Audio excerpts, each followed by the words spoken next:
নমস্কাৰ এই কুৱেশ্যনখিনি আমি অলৰেডি লাইভ ক্লাছত কৰিছোঁ যোৱাকালি কিন্তু মই এটা ইনফৰমেশ্যন দিব আহিছোঁ যিবোৰ কনচেপ্ট আছে সেইবোৰ আমি ৰেকৰ্ডেড ক্লাছত দিমেই আৰু যিমান MCQ থাকিব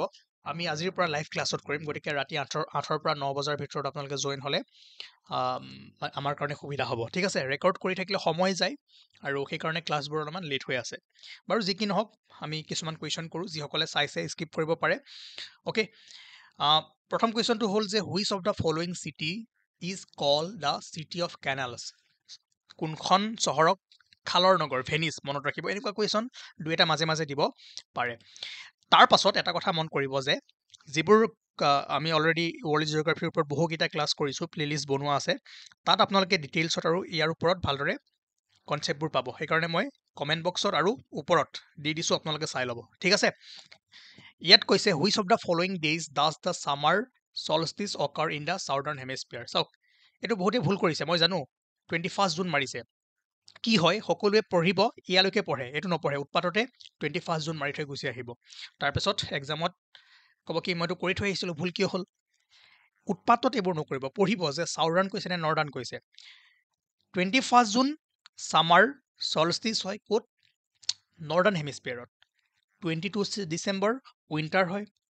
আমাৰ নৰ্থত আৰু 21 আৰু 22 ছেপ্টেম্বৰত আমি কি কওঁ ইকুইনক্স কিন্তু ইয়াৰে উল্টাটো যদি 21ত নৰ্দাৰ্ণ হেমিস্ফিয়াৰত বা উত্তৰ গোলাৰ্ধত কি হৈ আছে ছামাৰ চলষ্টিচ দেন চাউদাৰ্ণ হেমিস্ফিয়াৰত কি হ'ব উইণ্টাৰ ইয়াত যদি উইণ্টাৰ হৈ আছে তাত ছামাৰ হ'ব গতিকে উল্টা কৰিব ইয়াত কি সুধিছে আপুনি চাই ল'ব তো 22 ডিচেম্বৰত চাউদাৰ্ণ হেমিস্ফিয়াৰত কি হ'ব ছামাৰ চলষ্টিচ ঠিক আছে তো এনেকুৱা সৰু সৰু ভুলবোৰ এভইড কৰিবলৈ ট্ৰাই কৰিব নেক্সট কুৱেশ্যন হ'ল যে which of the following countries is not located in the continent of Africa মহাদেশত তলৰ কোনখন অৱস্থিত নহয় চাওক বহুতো দেশ আছে মেইন কথা গায়ানা নাই কিয় আহিলে কুৱেশ্যনটো বহুত দেশ আছে মই আপোনালোকক পঢ়াইছিলোঁ যে এই সকলোবোৰ দেশ মনত ৰখাটো সম্ভৱ নহয় কিন্তু নিউজত যিকেইখন দেশ থাকিব আপোনালোকে সেইকেইখন মনত ৰাখিব লাগিব তাৰ পৰা কুৱেশ্যন আহিব তো কাৰেণ্ট এফেয়াৰ্ছ আৰু ষ্টেটিক পৰ্চত মিলাই দিব কাৰণ recently prime minister Narendra Modi Guyana গৈছিলে তাত এটা এৱাৰ্ড দিছিলে কাৰেণ্ট এফেয়াৰ্ছ ক্লাছত আমি ধুনীয়াকৈ কৰাইছিলোঁ ঠিক আছে তো যিসকলে নতুনকৈ আহিছে আপোনালোকে প্লেলিষ্টটো জইন কৰি চাব তেতিয়া ভালদৰে এইবোৰ কানেক্ট কৰিব পাৰিব তাৰপাছত ইয়াত কৈছে যে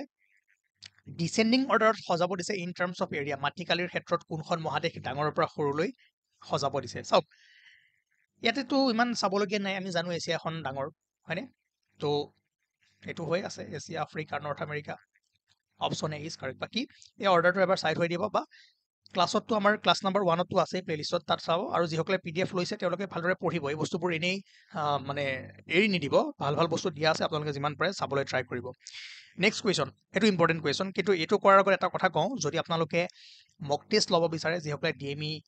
মানে নন টেকনিকেল এক্সাম দিবলৈ গৈ আছে 3টা মক টেষ্ট পাব 69ৰ পিছত কোনো এপ ডাউনলোড কৰিব নালাগে আপোনালোকক লিংক দিয়া হ'ব লিংকত আপুনি গৈ টেষ্টটো দিব পাৰিব তাৰ পাছত ছাবমিট কৰিলে কিমান মাৰ্কছ পালে তাৰ PDF পাব এনচাৰ কি পাব আৰু এইবাৰ মই কি কৰিছোঁ এক্সপ্লেনেশ্যনো দি দিছোঁ আৰু যদি কিবা বুজি নাপায় পাৰ্চনেলি সুধিব পাৰে যদি মেথছ কেইটা কৰিব নোৱাৰে মই লাইভ ক্লাছত সলিউশনটো কৰাই দিম বুলি ভাবিছোঁ যিহেতু এবাৰ সময় আছে ঠিক আছে আৰু যদি কোৰ্ছ বা PDF ল'ম বুলি ভাবিছে এইখিনি ছাবজেক্টৰ ওপৰত তেনেহ'লে 239 পে'মেণ্ট কৰিব লাগিব আৰু যিসকলে এইটো ল'ব তাত মই মক টেষ্টখিনি আপোনালোকক দি দিম ইয়াতে এক্সট্ৰাকৈ কিনিব নালাগে বা বহুতকে ইয়াৰ প্ৰয়োজন নাই সেইকাৰণে মক টেষ্টখিনি ল'লে আপোনালোকে পাব বাকী আপোনালোকৰ কথা মইতো এডভাৰটাইজ কৰি আছোঁ লৈ মানে আপুনি কি ভাবে সেইটো ঠিক আছে চ' মই নকওঁ যে ল'বই লাগিব যদি চেনেলটো ভালদৰে চাই গৈ থাকে প্লেলিষ্টত চাই তেনেহ'লে এইবোৰ নল'লেও চলিব 70-60% আমি ইউটিউবত কৰাইছোৱেই ইয়াত কৈছে যে among the following which planet takes the maximum time for one revolution around the sun তলত দিয়া কেইটাৰ ভিতৰত কোনটো গ্ৰহই সূৰ্যৰ চাৰিওফালে এটা বিপ্লৱৰ বাবে সৰ্বাধিক সময় লয় চাওক এইকেইটাৰ ভিতৰত পৃথিৱী বৃহস্পতি মংগল আৰু ভেনাছ এইকেইটাৰ ভিতৰত যদি চাই জুপিটাৰে আটাইতকৈ বেছি সময় লগায় এপ্ৰক্সিমেটলি 12 year কিয় আপোনাৰ মহাকুম্ভ এবাৰ চলি আছে ন আমি কুম্ভ মেলা কি পাওঁ অৰ্ধকুম্ভ পূৰ্ণকুম্ভ 12 বছৰৰ মূৰে মূৰে আহে কিয় কানেকশ্যনটো পাইছিলে ন গতিকে এনেকুৱা কুৱেশ্যন দি দিব পাৰে যিবোৰ মানে ৰিলেটেড বস্তু সেইবোৰ আহিব পাৰে তো জুপিটাৰ বাকী যদি চাই যিমানখিনি গ্ৰহ আছে আপোনালোকে আমাৰ সৌৰজগতৰ যদি ক্লাছটো চাইছে 1 নম্বৰ ক্লাছটোতে আছে 1 নম্বৰ নহয় এই প্লেলিষ্টটোৰ 2 নম্বৰ ক্লাছত আছে তাতে পাব যে যিমানখিনি গ্ৰহ আছে তাৰে ভিতৰত আটাইতকৈ বেছি সময় কোনে লগায় নেপচুন সূৰ্যৰ চাৰিওফালে ঘূৰিবলৈ নেপচুনক অধিক সময় লাগে আৰু সকলোতকৈ কম সময় মাৰ্কিউৰি বা বুধ গ্ৰহক লাগে 88 ডেজ ঠিক আছে 164.8 years ভাবক আৰু ইয়াৰ 88 ডেজ তাৰ পাছৰ কুৱেশ্যনটো হ'ল যে which elements are abundant in the formation of the interior layer of the earth পৃথিৱীৰ অভ্যন্তৰীণ স্তৰ গঠনত কোনবোৰ মৌল প্ৰচুৰ পৰিমাণে থাকে আমি পঢ়িছিলোঁ নিকেল আৰু আইৰণ বাট বহুতে ভাবিব যে ইয়াত আইৰণ নাইচোন ফেৰাম ঠিক আছে এটা এনচাৰ পাই যাব আইৰণৰ সংকেত কি আছিল এইটো কুৱেশ্যন সুধিব পাৰে কেতিয়াবা ঠিক আছে তাৰপাছত ইয়াত কৈছে যে the group of small piece of rocks revolving around the sun between the orbit of Mars and Jupiter are called মংগল আৰু বৃহস্পতি গ্ৰহৰ কক্ষপথৰ মাজত আমি কি পঢ়িছিলোঁ কি থাকে এষ্ট্ৰইড বেল্ট যিবোৰ সূৰ্যৰ চাৰিওফালে কি কৰি আছিল এই এষ্ট্ৰইডবোৰে চক্কৰ লগাই আছিল বিশেষকৈ কোন দুটা গ্ৰহৰ মাজত পোৱা গৈছিল মংগল আৰু বৃহস্পতি আই থিংক আপোনালোকৰ মনত পৰিছে কি কোৱা হয় এষ্ট্ৰইডছ বা গ্ৰহাণু ইয়াত কৈছে যে হেলিৰ ধূমকেতুৰ বিষয়ে আপোনালোকে শুনি আছে যে কিমান বছৰৰ ব্যৱধানত কিমান বছৰৰ মূৰে মূৰে দেখা দিয়ে ঠিক আছে এইটো মনত ৰাখিব যে 76 ইয়াৰ হেলিৰ ধূমকেতু অ'কে ইয়াত কৈছে যে তলৰ কোনটো মেটামৰ্ফিক শিলৰ উদাহৰণ নহয় মনত পৰিছে ৰক চাইকেল ক্লাছ 2 এবাৰ চাই ল'ব আপোনালোকে কোনটো নহয় ডলোমাইট সেইটো আপোনাৰ মেটামৰ্ফিক ৰক নহয় ইয়াত চাওক অলপ আগৰ যিটো কুৱেশ্যন আছিল আৰু এই দুটাৰ মাজত আপোনালোকে অলপমান খেলিমেলি হ'ব পাৰে ইয়াত কৈছে on which of the following days is the minimum distance between the sun and earth বহুতে ভাবিব পাৰে জুলাইতটো গৰম থাকে তো জুলাইত কি হ'ব পাৰে ছান আৰু আৰ্থ ওচৰত হ'ব জানুৱাৰীটো ঠাণ্ডা তেতিয়াও আৰ্থ ছান দূৰলৈ গুচি যাব কিন্তু এইটো কনচেপ্ট ভুল আপোনালোকে পেৰিহিলিয়ন এপিহিলিয়নৰ বিষয়ে আমি আগতে যিমানখিনি ডিছকাছ কৰিছিলোঁ যদি মনত আছে আপোনালোকে জানিব যে জানুৱাৰী 3 জানুৱাৰীত যদি চাই পৃথিৱী আৰু সূৰ্যৰ মাজৰ দূৰত্ব ন্যূনতম আৰু ইয়াক কি বুলি কোৱা হয় পেৰিহিলিয়ন আৰু যেতিয়া দূৰ হ'ব তাক কি কোৱা হ'ব এপিহিলিয়ন ঠিক আছে পেৰিহিলিয়ন এপিহিলিয়ন বিতংকৈ বুজিবৰ কাৰণে প্লেলিষ্টত যাওক আৰু ধুনীয়াকৈ চাওক ইয়াত কৈছে যে originally on earth there was a only one large mainland call পৃথিৱীত মাত্ৰ এটা বৃহৎ মূল ভূমি আছিলে যাৰ নাম কি আছিল পেন্থা লাছা নে পেনজিয়া ঠিক আছে নাও নেক্সট কুৱেশ্যন ইয়াত কৈছে যে nuclear fuel in the sun এতিয়া চাওক ছানত যদি চাই মেইন আটাইতকৈ বেছি পৰিমাণে কি আছে হাইড্ৰজেন তাৰপিছত হিলিয়াম অপশ্যন দুইটাই আছে কিন্তু যাব লাগিব ক'ত আমি হাইড্ৰজেন ঠিক আছে নিউক্লিয়াৰ ফিউল ইয়াত কৈছে যে how much time does it take for sunlight to reach the earth surface সূৰ্যৰ পোহৰ পৃথিৱীৰ পৃষ্ঠত উপনীত হ'বলৈ কিমান সময় লাগে 8 মিনিট 20 ছেকেণ্ড ঠিক আছে এইটো অলপমান আপোনালোকৰ বহুতৰে কনফিউজন লাগিব পাৰে ইয়াত সুধিছে যে how many latitude are there on the globe drawn at 1 degree interval 1 degree interval আমাক কৈ দিছে ঠিক আছে এইটো ইনফাইনাইট নহ'ব ইয়াত 1 ডিগ্ৰী ইণ্টাৰভেলত যদি চাই কিছুমান বুকত কি হয় আপোনাৰ 181ও থাকে আৰু 179ও কিছুমান বুকত পায় মই দুইটা কনচেপ্ট কৈ দিছোঁ আৰু পৰীক্ষাত কি কৰিব পৰীক্ষাত কেতিয়াও কনফিউজ নিদিয়ে 179 আৰু 181 দুইটা একেলগে নিদিয়ে কি হয় মন কৰিব 0 ডিগ্ৰীৰ লেটিটিউডক আমি কি কওঁ ইকুৱেটৰ ঠিক আছে এটা ইকুৱেটৰ বাকী এফালে যদি চাই আমি উত্তৰলৈ গ'লে 1 2 3 4 5 6 7 8 9 এনেকৈ গৈ আপ আমি আমাৰ কিমান পাওঁ 89 90 আৰু 90ক আমি কি এটা পইণ্ট বুলি ধৰোঁ আৰু চাউথতো আমি 90ক পইণ্ট বুলি ধৰোঁ সেই হিচাপত যদি চাই এফালে কিমান আছে 89 এফালে 89 প্লাছ 89 178 আৰু ইকুৱেটৰ এডাল কিমান হ'ল 179 কিছুমান বুকত আপুনি নৰ্থ পল চাউথ পলকো লেটিটিউড হিচাপে ধৰা যায় পইণ্ট নধৰি তেতিয়া আপোনাৰ 181 হয় আৰু যদি ইয়াৰ ওপৰত কিবা কনফিউজন আছে তেনেহ'লে আছাম জিঅ'গ্ৰাফীৰ ফাৰ্ষ্ট ক্লাছটোতো আছে আৰু এই ইণ্ডিয়ান জিঅ'গ্ৰাফীৰ ৱৰ্ল্ড জিঅ'গ্ৰাফীৰ এই প্লেলিষ্টটোতো আপোনালোকৰ আছে ঠিক আছে চাই ল'ব তেতিয়া এই কনচেপ্টটো ক্লিয়াৰ হৈ যাব ইয়াত কৈছে যে the region lying between tropic of cancer and capricorn is call ঠিক আছে এইডাল ট্ৰপিক অফ কেঞ্চাৰ 23 পইণ্ট কি আছিলে 5 আৰু নৰ্থ আৰু চাউথৰ মাজত ইয়াক কোৱা হয় টৰইড জন ঠিক আছে আৰু কোন কেইখন দেশৰ মাজেৰে কোনডাল পাৰ হৈ যায় কি হৈ যায় এই সকলোবোৰ ডিটেইলছত পঢ়িব পাৰিব মই কৈছোঁৱেই ক'ত পাব যাওক আমি অলৰেডি পঢ়াই থৈ দিছোঁ সকলোবোৰ বস্তু জেনেৰেল ষ্টাডিজ সকলোবোৰ বস্তু পঢ়োৱা হৈ আছে KSGS আছামত ঠিক আছে চালেই হৈ যাব আছাম পাৰ্ট আছে ইণ্ডিয়া পাৰ্ট আছে ৱৰ্ল্ড পাৰ্ট আছে চাফিচিয়েণ্ট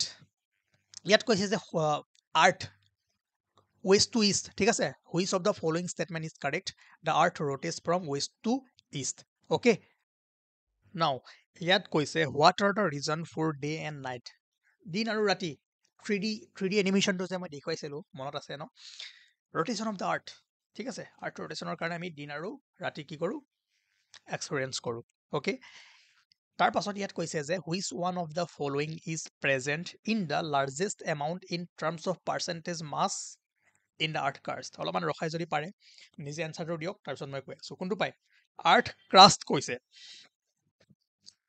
ক্ৰাষ্ট কোৱাৰ লগে লগে কি হ'ব, অক্সিজেন। ঠিক আছে, তাৰ পাছত ইয়াত কোৱা হৈছে যে which of the following latitudes would you associated with horse latitude, তলৰ কোনটো অক্ষাংশক। ঠিক আছে, হৰ্চ লেটিটিউড মনত ৰাখিব, 30 ডিগ্ৰী নৰ্থ বা চাউথ দুইটা। অ'কে, হৰ্চ লেটিটিউড কোৱা হয়। তাৰপিছত এই কুৱেশ্যনটো আপোনালোকক মই হিণ্টছ দি দিওঁ, কৰিব পাৰিব। ইয়াত কৈছে যে what is the local time of Thimphu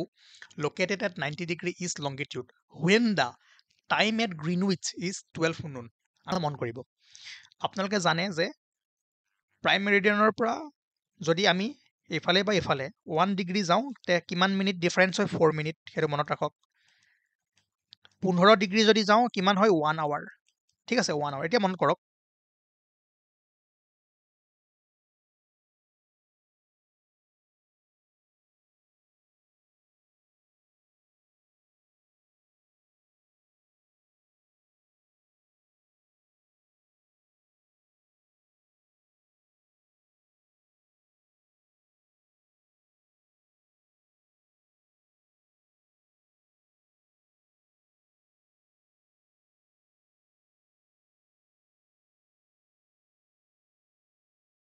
যদি আপোনালোকে আগৰ ক্লাছবোৰ চাইছে, বুজিছে, তেনেহ'লে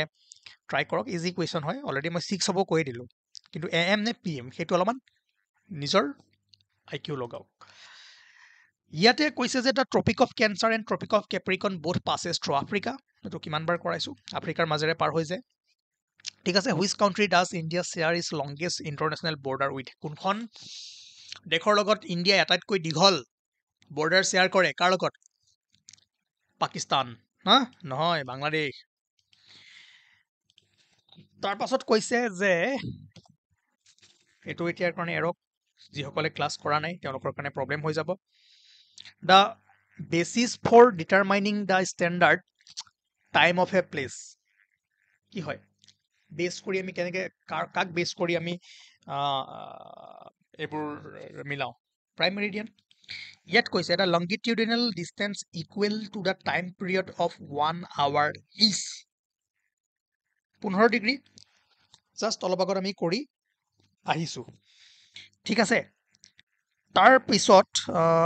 নেক্সট কুৱেশ্যন হ'ল যে নেক্সট কুৱেশ্যন, অ'কে, এইখিনি বাজেট আমি কালিলৈ কৰিম। ঠিক আছে, এইখিনি কুৱেশ্যন আছিলে, আপোনালোকে যদি পাৰে কৰক। এণ্ড বাকী আমি লাইভ ক্লাছত কৰিম, যিখিনি বাকী আছে কনচেপ্টখিনিতো প্লে'লিষ্টত পাই যাব। আৰু লগতে যদি ল'ব বিচাৰে আপোনালোকে কণ্টেক্ট কৰিব পাৰে। আৰু PDF সমূহতো হোৱাটছআপত পাব, ভালদৰে ৰাখি থৈ দিব, ছেভ কৰি ৰাখি থৈ দিব। ঠিক আছে, নহ'লে হোৱাটছআপৰ পৰা যদি আপুনি ডাউনলোড কৰি ভালদৰে নাৰাখে, নাইকিয়া হৈ গুচি যাব। আৰু বাৰ বাৰ মইতো দিয়ে আছোঁ, যিমানে খুজি আছে দিয়ে আছোঁ, কিন্তু এইটো ৰুল নহয় ন, আপুনি নাইকিয়া কৰি পেলাব, মই আকৌ দিব লাগিব। বাট জবি হওক, ভালদৰে পঢ়িব, কিবা হেল্প লাগিলে সুধিব। এণ্ড থেংক ইউ, আজিৰ ক্লাছটোত ইমানেই আছিলে।